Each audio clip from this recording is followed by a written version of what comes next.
कर्पूरगौरं करुणावतारं संसारसारम्। ओम शिवा, जय माता दी। पुनः स्वागत है आप सभी का। चलिए हमारा उत्तम विषय ले लेते हैं। आने वाला वर्ष 2025 जो हमारे प्यारे प्यारे वृश्चिक राशि के जातक हैं उनके लिए कैसा रहेगा, गोचरी व्यवस्था उनके जीवन पर क्या असर डालेगी। प्रार्थना रहेगी, मूल समझ लीजिए पहले पूरे वर्ष का। यह जो वर्ष है, उत्तम वर्ष है, यह पूर्णतः अंक गणना के आधार पर मंगल ग्रह को, मंगल देव को समर्पित है। अब मंगल देव ऐसे एकमात्र ग्रह हैं जो दो या दो से अधिक मार्गों से, कितने भी मार्ग हो सकते हैं, मिनिमम दो या फिर दो से जितने भी अधिक, वो आपके प्रारब्ध, भाग्य और मेहनत पे धन दिलवाने की क्षमता रखते हैं। अब मंगल देव एक ऐसे ग्रह हैं जिनके पास है प्राकृतिक रूप में भरपूर संकल्प शक्ति। एक बार मंगल ग्रह किसी बात पे संकल्प करके अड़ गए, मार्ग पे चलना शुरू कर दिया, तो फिर कोई उनको डिगा नहीं सकता अमुक मार्ग से। मंगल देव की यही जो खासियत है, यही बहुत भारी कभी भी बन सकती है अगर उनके साथ में बृहस्पति और शनि का यानी किसी बुजुर्ग का अनुभव नहीं चल रहा हो साथ में। अगर यानी वो अपना परिश्रम तो लगाएंगे लेकिन दिशा क्या सटीक है, क्या उत्तम दिशा है, वह नहीं पता होने के कारण उनका जो परिश्रम है वह भारी निराशा में बदल सकता है। तो मंगल जो ग्रह हैं तो उसके जो जातक हैं, जो कि पूरा असर रहेगा पूरे वर्ष तक, जो 365 दिन में पूरा असर आपको देखने को मिलेगा। तो आपके साथ उत्तम परिश्रम तो चलेगा ही, लेकिन प्रार्थना रहेगी किसी बुजुर्ग का आशीर्वाद, आपके इष्ट का आशीर्वाद और जो अनुभव है, अनुभव चलना बहुत ज़्यादा आवश्यक है। तभी ये जो बुजुर्ग और युवक की जो जोड़ी है, यह किसी भी प्रकार से रोकी नहीं जा सकती है प्रोग्रेस के आधार पर। अब एक छोटा सा मूल और समझ लीजिए, कोई यह प्रश्न करते हैं कि हमारे को बड़ी सीधी भाषा में समझा दीजिए कि हमारे को क्या करना ऐसा चाहिए उपाय जिससे बहुत अधिक हमारे को चक्रों में नहीं पड़ना पड़े, वही हम उस पर निरंतरता में आगे बढ़ते रहें और सब कुछ जो है स्वतः ही मंगल होना शुरू हो जाए परिश्रम के आधार पर। तो ये समझिएगा कि मंगल ग्रह हैं, ये हमारी स्कैनिंग विद्या में आगे अपने 3 जो इष्ट हैं इनको जाके रिपोर्ट करते हैं। यानी हमारे प्यारे प्यारे हनुमान जी, भगवान कार्तिकेय, भगवान षडानंद और भगवान नरसिंह देव। यह जो वर्ष है आरंभ में ही, या समझ लीजिए दिसंबर एंड से ही, अगर आप इन तीनों में से किसी भी मार्ग पे चलते हुए यानी किसी भी इष्ट का अनुसरण करते हुए उनके चरण पकड़ लेते हो और थोड़ा सा आप इस बात का ध्यान रखते हो कि उत्तम कर्म करते हुए और उनको सम्मुख रखते हुए, उनको संकल्प में शामिल करते हुए अगर आगे बढ़ते हो, तो फिर आपके लिए यह जो काल है जिसमें आप शुरू से ही, जनवरी के शुरू से ही इन बातों का ध्यान रखोगे, तो फिर ये काल स्वर्णिम काल बन जाएगा आपके लिए। ध्यान रखिएगा, अधिक परिश्रम होगा और अधिक उससे धन आएगा। साथ में निराशा नहीं आ पाएगी क्योंकि बुजुर्ग के लिए मैंने प्रार्थना कर दी है, ये ध्यान रखिएगा। ऐसा ना हो कि आपकी संकल्प शक्ति में इतना अधिक जोश आ जाए कि कोई कुछ कह रहा है उससे आपको फ़र्क पड़ना बंद हो जाए, तो वहाँ पर अहंकार आके बैठ जाएगा, वहीं से आपका गिरना शुरू हो जाएगा। अब जो ये वीडियो है इसमें हम सभी 12 महीनों पे गोचरीय आधार पर, प्रमुख गोचरीय आधार पर चर्चा करेंगे।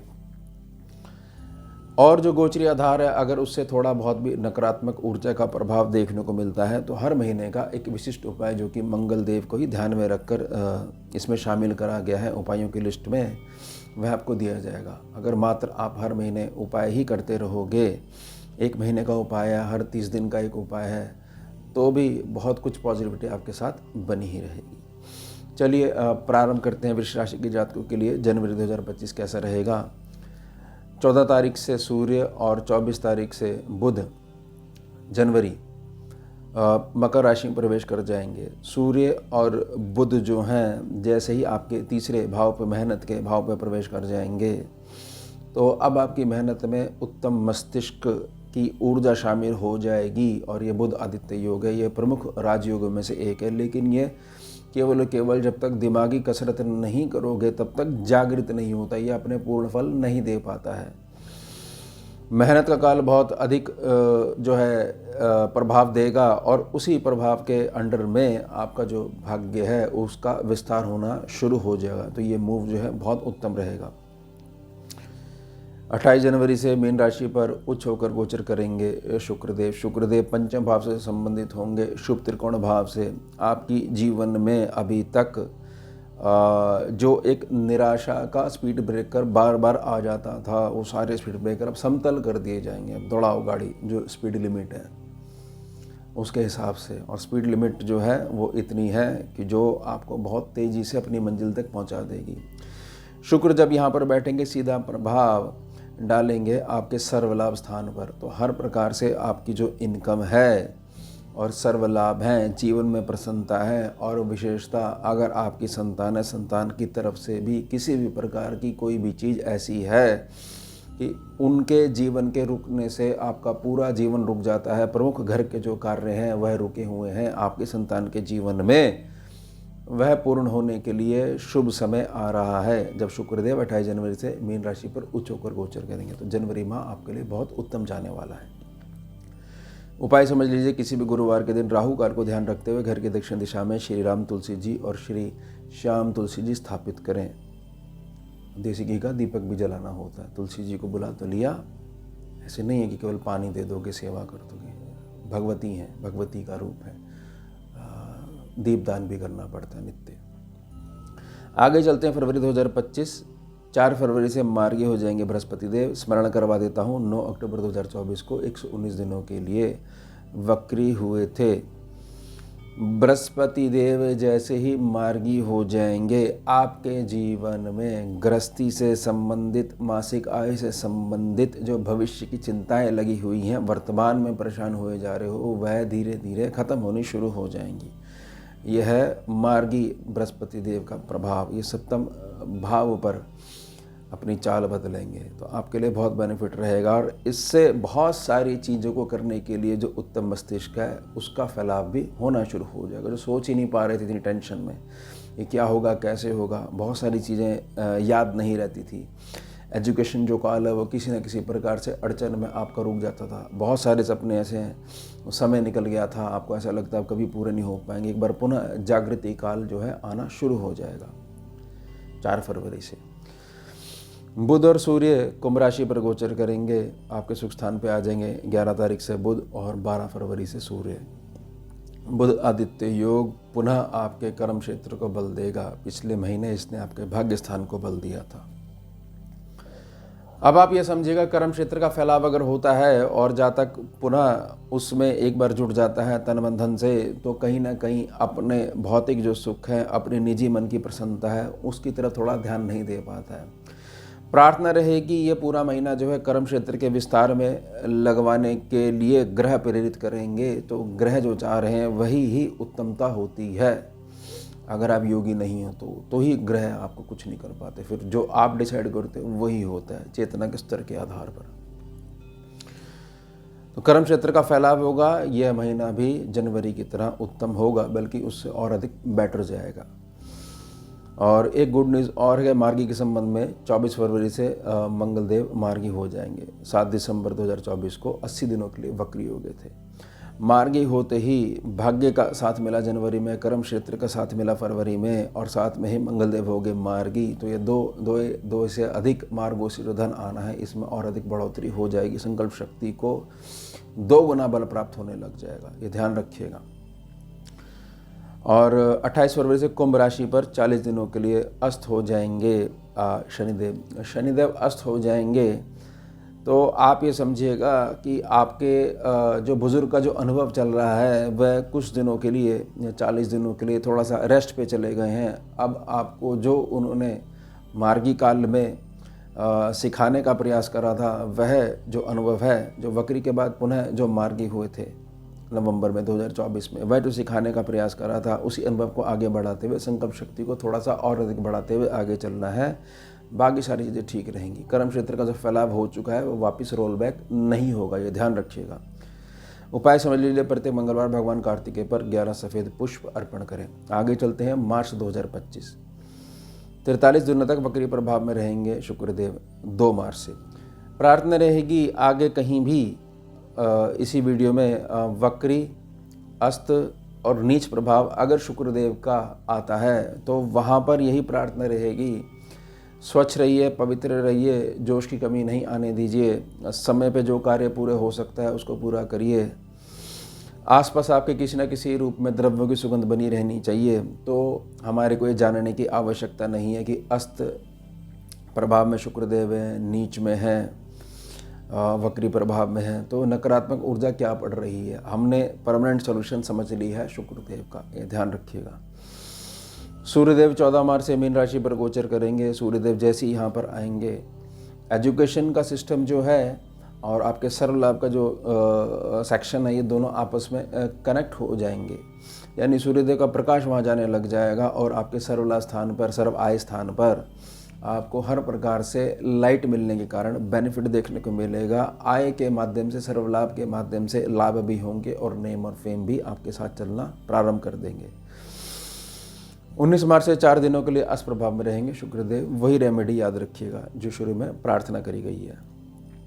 अब आप ये कह सकते हो कि थोड़ी सी दिक्कत होगी क्योंकि शनिदेव 29 मार्च से मीन राशि पर गोचर करेंगे। अब सूर्य साथ में, देखिए सूर्य शनि का जो कॉम्बिनेशन है, इसको ये समझना कि पिता और पुत्र की आपस में लड़ाई हो जाती है, ये थोड़ा सा गलत है। स्कैनिंग विद्या में हमने सीखा है कि सूर्य के विचार और शनि के विचार में आपस में एकीकरण नहीं होने के कारण क्या होता है, विचारों में भिन्नता आ जाती है। तो इस आधार पर कहा जा सकता है कि एकता नहीं है। इसका मतलब यह नहीं कि धर्म आधार पर पिता और पुत्र के मध्य शत्रुता आ जाएगी।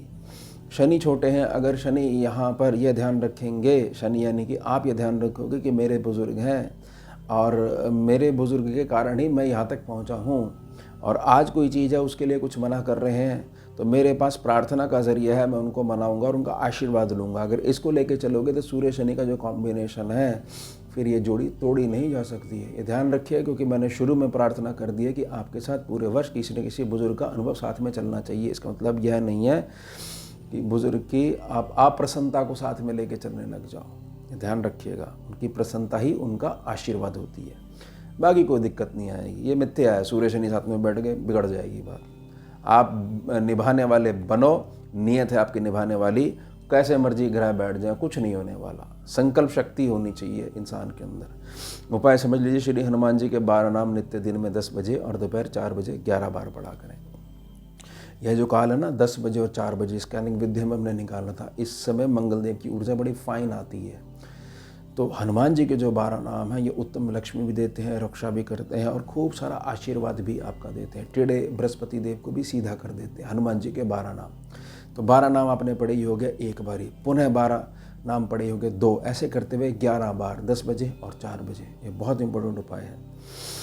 अप्रैल में आगे चलते हैं। 2025 अप्रैल 2025 में मंगलदेव और सूर्यदेव का एक कॉम्बिनेशन है, थोड़ा सा विपरीत है। 3 अप्रैल से कर्क राशि पर नीच प्रभावी हो जाएंगे मंगलदेव, आपके भाग्य स्थान पर नीच प्रभावी हो जाएंगे, और 14 अप्रैल से मेष राशि पर उच्च होकर गोचर करेंगे सूर्यदेव। सूर्यदेव जैसे ही उच्च होकर गोचर करेंगे मेष राशि पे, आपके दुनिया भर के कर्जा, बीमारी और शत्रुता और मानसिक शत्रुता जो पास्ट में चलते रहते, उसने मेरे साथ ऐसा करा, उसने मुझे आगे नहीं बढ़ने दिया, उसने मेरा काम रोक दिया, मेरे गाड़ी का गाड़ी का पहिया वो जाम कर दिया, उन सब से आपको मुक्ति मिल जाएगी।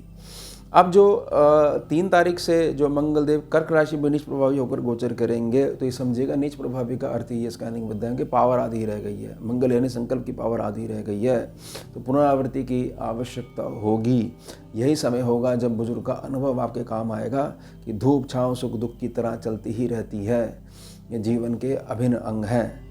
तो इनसे इतना घबराने की ज़रूरत नहीं है। अपने कर्म पे ध्यान रखो, अपने संकल्प को पुनः जागृति में लगा दो, बस ये छोटी सी चीज़ ध्यान रखिएगा। बहुत अच्छा जाएगा फिर आपका ये महीना अप्रैल, क्योंकि सूर्य उच्च होकर गोचर करेंगे।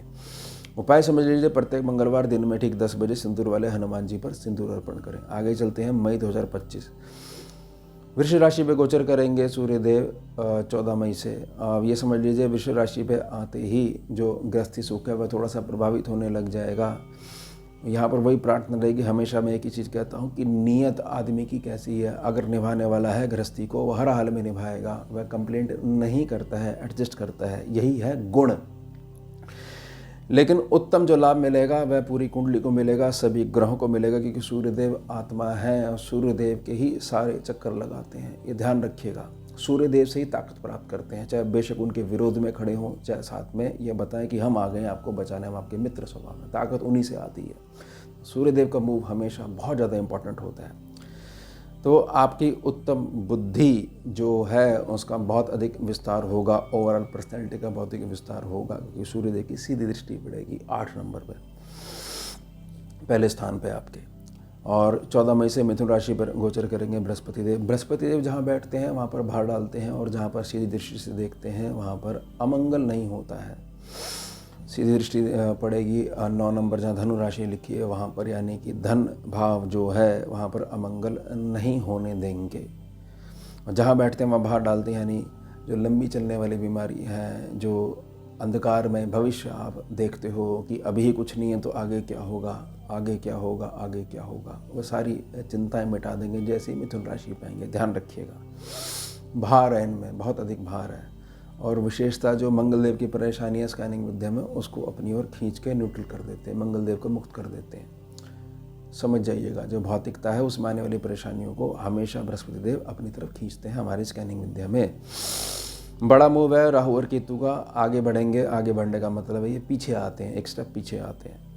तो कुंभ राशि पर राहु आ जाएंगे 18 मई से, और सेम डेट पे सिंह राशि पर आ जाएंगे केतु। सुख स्थान पे आ जाएंगे राहु और दशम स्थान पे आ जाएंगे केतु। यह एक ऐसा काल होगा जब आपको यह ध्यान रखना है कि 18 महीने तक ये हिलने वाले नहीं है। यहाँ पर राहु जब भी बैठेंगे तो एक वहम की प्रकृति देंगे, आपको वहम होने लग जाएगा। भविष्य के प्रति जो कल्पनाएं हैं, नेगेटिव कल्पनाएं, वो वर्तमान में सोचना शुरू कर दोगे, इससे बच जाइएगा। ग्रह का नकारात्मक प्रभाव नहीं पड़ पाएगा। ये हो गया राहु। केतु क्या चीज़ है, अपने कर्म क्षेत्र का जो विस्तार अभी तक होना शुरू हुआ था वहाँ पर अपना हृदय लगाना शुरू कर दोगे, जबकि आपको हृदय नहीं लगाना है, पूर्णतः मस्तिष्क ही लगाना है। यही जो गड़बड़ी होगी, यही कर्मों में विफलता का कारक होगी, और उसी कारण निराशा देखने को मिलेगी। ये दोनों प्रार्थनाएं मान लीजिएगा। और प्रार्थना रहेगी हनुमान जी के जो 12 नाम है उसको ऐसा करिएगा कि नित्य दिनचर्या में, ये नहीं कि उस महीने का उपाय था अगले महीने हमने दूसरा उपाय पकड़ लिया, वहाँ के लिए प्रार्थना रहेगी। तो इस बात को बहुत अच्छे से समझ जाइएगा कि बेसलेस फियर ही अगर पैदा नहीं होंगे तो केतु देव भी बेअसर हो जाएंगे नकारात्मक रूप में। फिर वो जो पॉजिटिव इफेक्ट है अपने हृदय रूपी भावना अपने कर्म क्षेत्र के लक्ष्य प्राप्ति में लगा देना और कर्म क्षेत्र पे मस्तिष्क का प्रयोग करना, बस यही चीज़ नीति बना के चलोगे तो ये जो गोचर है इनका राहु और केतु का बहुत उत्तम प्रभाव देगा। उपाय समझ लीजिए, प्रत्येक शनिवार पूजनीय पीपल वृक्ष के नीचे बैठकर 11 पाठ श्री बजरंग बाण के करें। बजरंग बाण के पाठ होंगे तो कैसा भी नकारात्मक प्रभाव है राहु और केतु का वो भाग जाएगा आपको छोड़कर, केवल सकारात्मक ऊर्जा। ग्रह के ना 2 ही होते हैं, नेगेटिव और पॉजिटिव, दोनों होता है ग्रह। आगे चलते हैं। जून 2025 12 जून से 27 दिनों के लिए अष्टप्रभाव में रहेंगे बृहस्पति देव। कोई भी शुभ कार्य, मंगल कार्य यहाँ पर नहीं करना होता है। थोड़ा सा धैर्य और मौन का पालना करते हुए ये 1 महीना आपने निकालना है। जो पूर्व में करते आ रहे हो उसी कंटिन्यूटी में रखिएगा, बहुत अधिक चेंजेस करने की आवश्यकता नहीं है, कभी बैलेंस बना रहेगा। अब सूर्यदेव भी अष्टम भाव पे आ जाएंगे, मिथुन राशि पे गोचर करेंगे 15 तारीख से 15 जून से।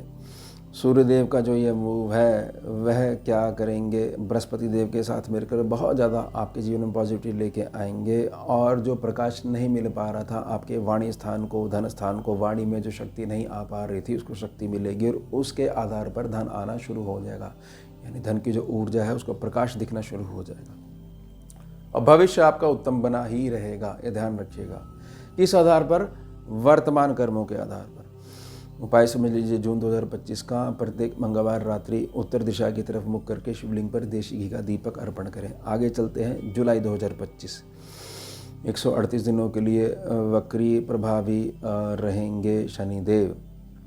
13 जुलाई से शनिदेव जब भी वक्री प्रभावी होते हैं तो आपको बहुत ज़्यादा आवश्यकता होती है अपने बुजुर्ग के अनुभव की, जीवन क्षेत्र का जो आपका पूर्व का अनुभव रहा है उसकी बहुत अधिक अगर आप ये कहते हो कि मुझे बहुत अधिक पीड़ा पहुंचती है, मेरे को ऐसा लगता है सारे मार्ग बंद हो गए, तब मौन बैठ जाइए, इष्ट के सम्मुख प्रार्थना करिए और तुरंत आपको सोल्यूशन मिलने लग जाएगा और आपको पता लगेगा सोल्यूशन आपके भीतर छिपा हुआ था। इसको बाहर व्यर्थ में लोगों के द्वार जाके इसको खोज रहे थे। बस यही बात ध्यान रखिएगा, क्योंकि हर साल ये चलते हैं ऐसे, अस्त वक्री मार्गी, अस्त वक्री मार्गी, ये ध्यान रखिएगा। बाकी उपाय करते रहिएगा, बिल्कुल ठीक चलते रहोगे, ये प्रार्थना रहेगी। 16 जुलाई से कर्क राशि पर गोचर करेंगे सूर्य देव। कर्क राशि पे गोचर करने का अर्थ है ये आपके आ जाएंगे भाग्य स्थान पर। भाग्य स्थान पर आते ही भाग्य में फेरबदल करेंगे। किस आधार पर? दृष्टि जाएगी तीसरे स्थान पर, जहाँ पर 10 नंबर लिखा हुआ है। प्रकाश वहाँ पर जाते ही आपके मेहनत करने का ढंग है वह उसमें थोड़ा चेंज करना पड़ेगा। तब जो शनि वक्री के 138 दिनों के लिए जो वक्री काल के लिए प्रार्थना करी गई है, तब आपको युक्ति समझ में आएगी कि उसके पश्चात सूर्यदेव का यह मूव है, ये मेरी मेहनत के ढंग को थोड़ा सा चेंज करवाएगा, पुनः ट्रैक पे गाड़ी लौट आएगी। 28 जुलाई से कन्या राशि पर गोचर करेंगे मंगलदेव। मंगलदेव लाभ स्थान पे पहुंच गया।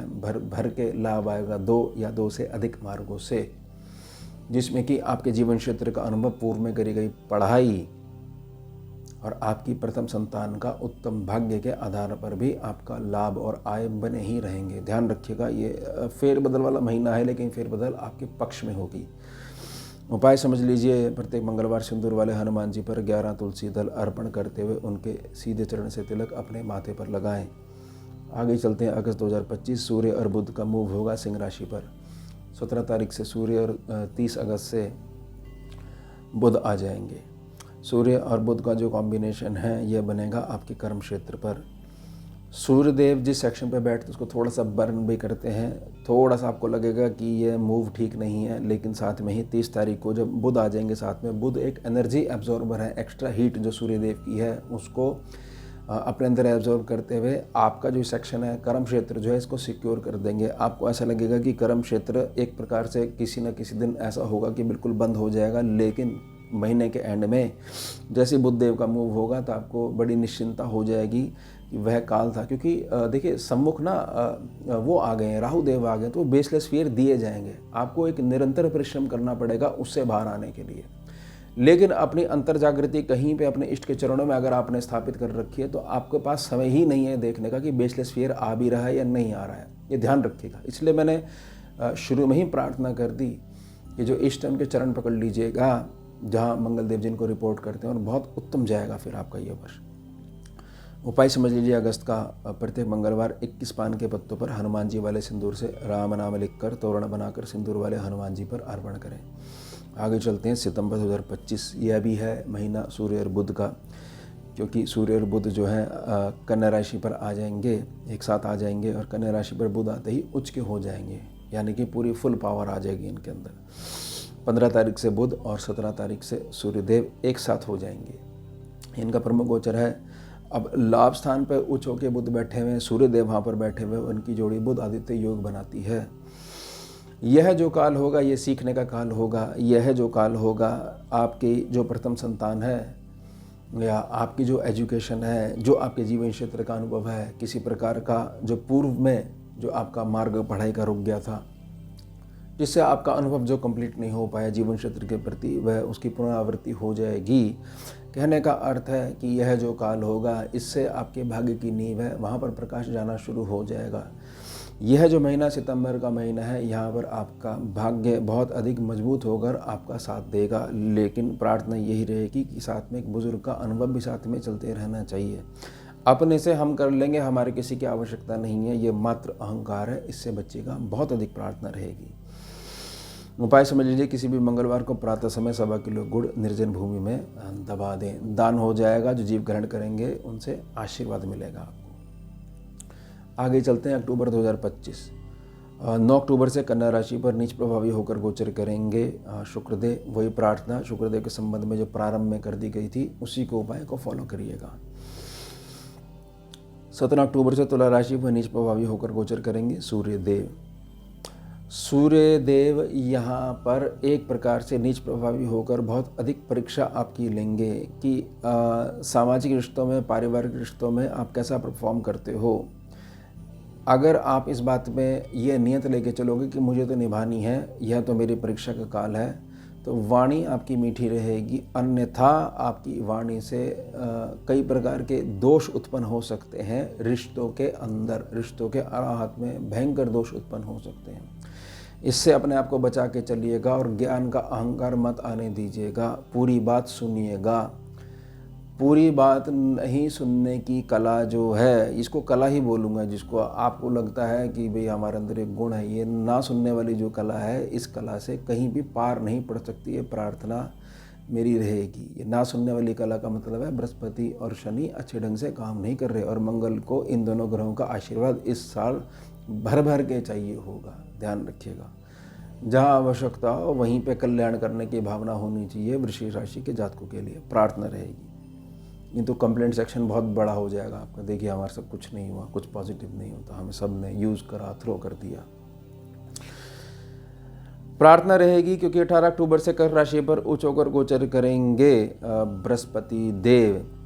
भाग्य स्थान पर बृहस्पति देव आ जाएंगे। यह काल होगा, प्रार्थना रहेगी, जितना अधिक भूखे का भोजन, प्यासे को पानी करवा सकते हो करवाइएगा। यह धर्म का काल रहेगा। इससे भाग्य की मजबूती होगी। आपकी करी गई मेहनत सीधे सार्थक रूप में, बगैर कहीं पे कटे हुए 100% मेहनत लगाए ना, 100% रिजल्ट आएगा।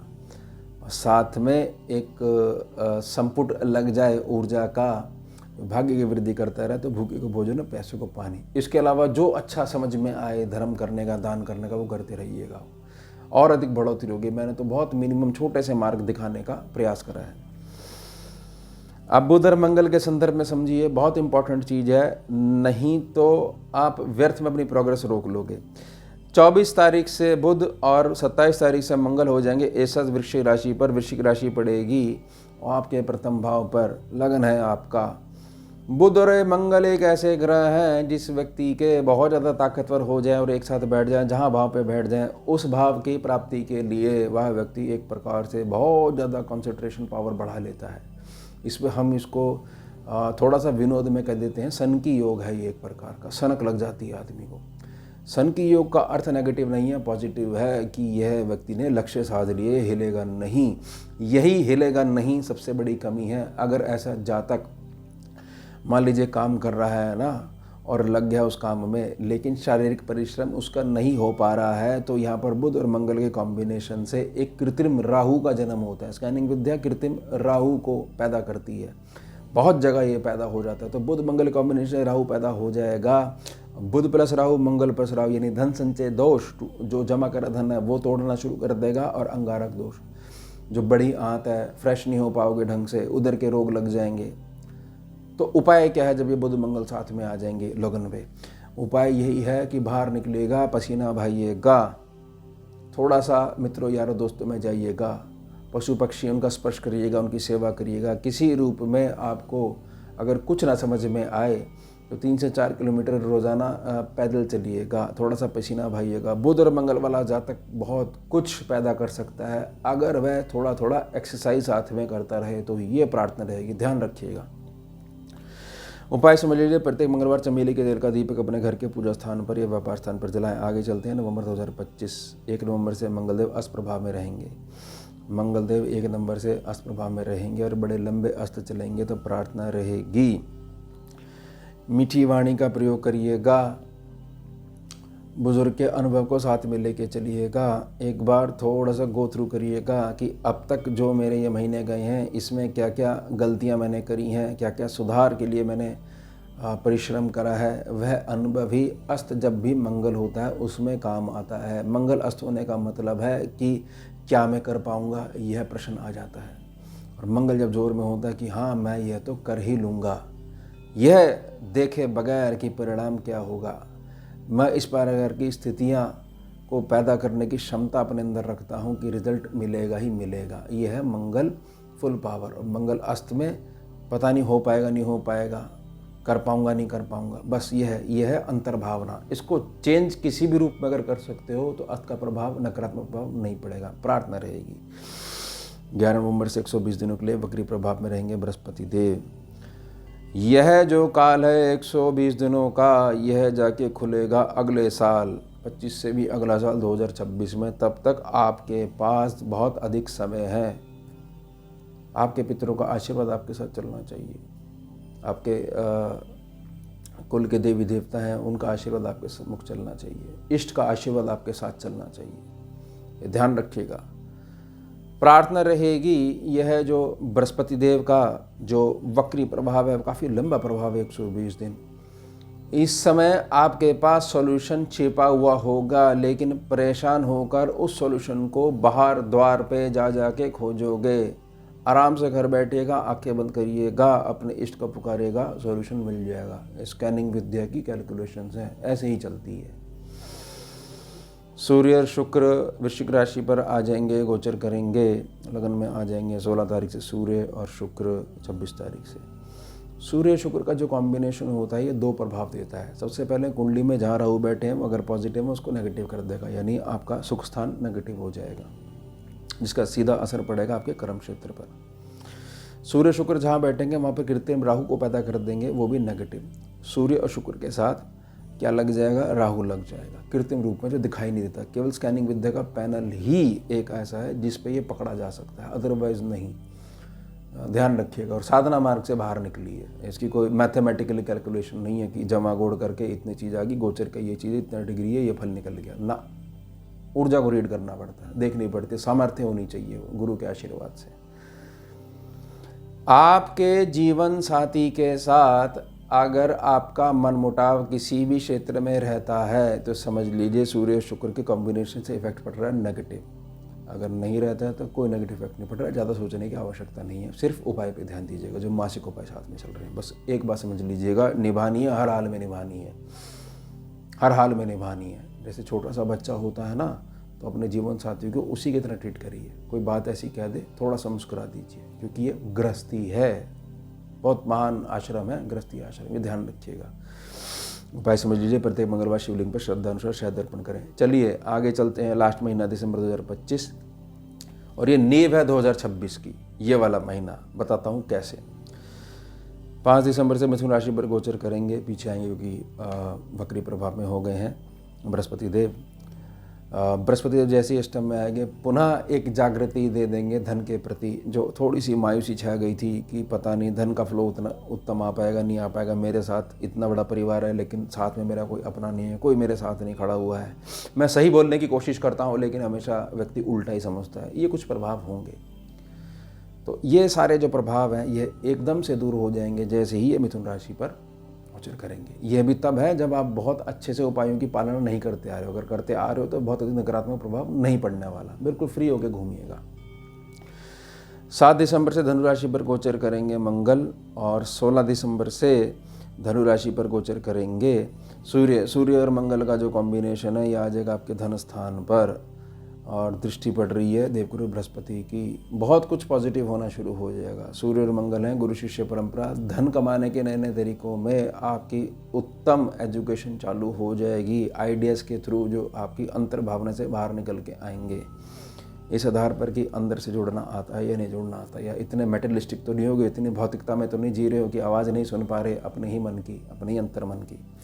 ध्यान रखिएगा।